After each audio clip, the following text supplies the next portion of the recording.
MKM Pakistan کے chairman خالد مقبول صدیقی نے کہا ہے کہ ایک طبقہ سندھ بجٹ کا 97% دیتا ہے اور دوسرا طبقہ 97% خرچ کرتا ہے۔ اس طرح صوبہ کیسے چل سکتا ہے؟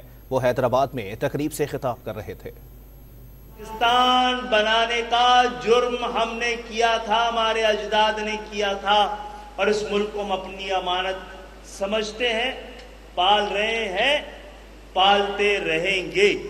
آج بھی کراچی اور کراچی سے وابستہ یہ سندھ کے باقی شہری علاقے آج بھی پاکستان کا نظریاتی دارالخلافہ ہے۔ ٹیکس نہیں دیتا ہے کراچی حیدرآباد، یہ ہم سے جزیہ وصول کیا جا رہا ہے۔ اس شہر کا 5% بھی مینڈیٹ اس شخص کا نہیں ہے جو شخص اس شہر کا میئر۔ ایک طبقہ وہ ہے جو سندھ کے بجٹ کا 97% دیتا ہے، دوسرا طبقہ وہ ہے جو 97% خرچ کرتا ہے۔